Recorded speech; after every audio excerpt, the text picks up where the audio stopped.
Bonjour à tous.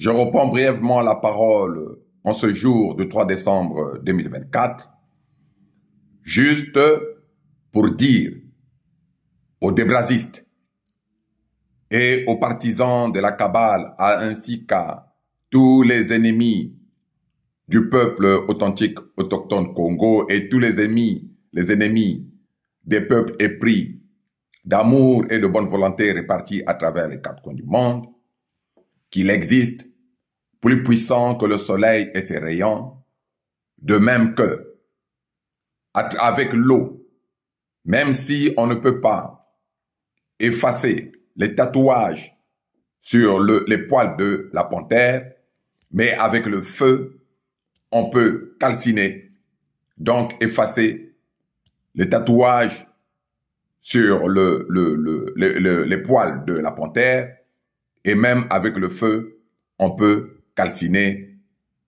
toute la panthère. C'est donc une réponse que je donne également et surtout à Ngwebso Mathurin Albert, qui a prononcé un discours le 28 novembre 2024 devant un congrès de diablotins réunis, un congrès au service du mal sur les terres sacrées Congo.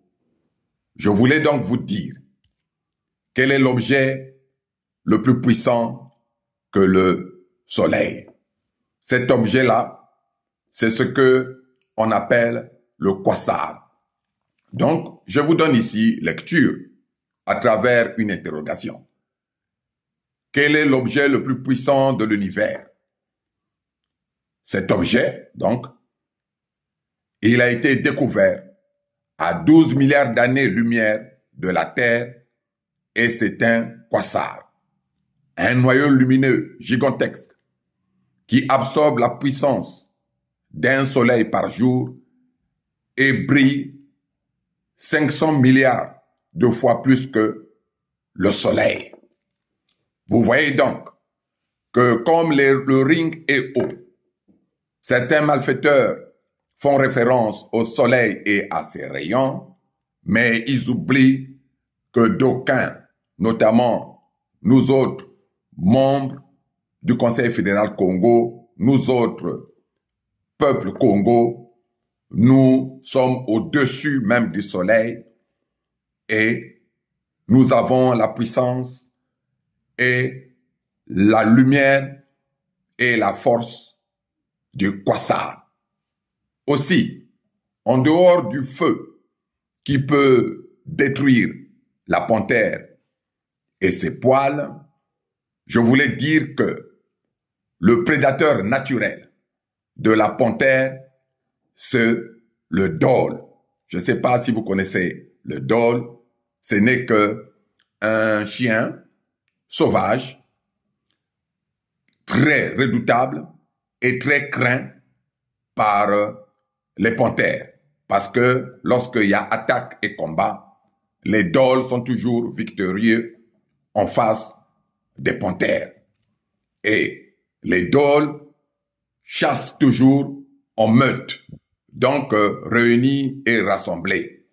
C'est ce que je voulais dire à certaines personnes qui jouent au malin, ceux-là même qui disent prêter serment devant ce qu'ils appellent le créateur ou je ne sais pas comment ils l'appellent, ils utilisent l'univers, hein, l'architecte, ce soi-disant architecte de l'univers. Mais si on prétend serment en disant ou en parlant d'un certain architecte de l'univers, ils sont censés ne pas oublier qu'il y a plus puissant que le soleil et qu'il y a plus puissant que la panthère. Voilà. Donc, nous, peuple Congo réunis notamment au sein de la Fédération Congo, nous sommes réunis comme des dholes et c'est nous autres-là qui allons dévorer la fameuse panthère Moshi de telle sorte que devant son peuple, qu'il voie que le peuple Congo réuni et uni constitue une force à laquelle la panthère qui est un animal prédateur, a aussi son prédateur naturel qui est le dôle. Voilà le bref message que je voulais vous adresser aujourd'hui, 3 décembre 2024, tout en vous souhaitant une bonne santé et tout en vous disant aussi de ne pas tenir compte, notamment pour les Congos, de l'adresse de Nguesso Maturin Albert qui a dit que le 2025 allait être l'année de l'assurance maladie universelle. Pourquoi il ne faut pas tenir compte de cela? Tout simplement parce que ce dernier a utilisé le langage des oiseaux. Donc, ne soyez pas surpris qu'en 2025, dans le pandémonium d'Oyo-Brazzaville, qu'il puisse avoir encore plus de morts, encore plus de désastres. C'est ce que lui, il appelle l'assurance maladie universelle. Parce que c'est cela.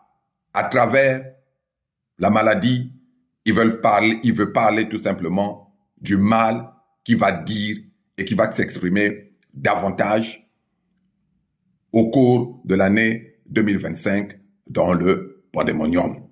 Voilà, nous avons mis fin à tout cela et nous avons une fois pour toutes vaincu le mauvais esprit et nous allons dans très peu de temps le mettre définitivement hors d'état de nuire, lui et sa cohorte de malfaiteurs. Je vous remercie donc et je vous dis à très bientôt. C'était votre humble serviteur, le Maluango souverain et insoumis, Sa Majesté Tshikaya Zinga Ier, le membre permanent du Conseil fédéral Congo. Merci et au revoir.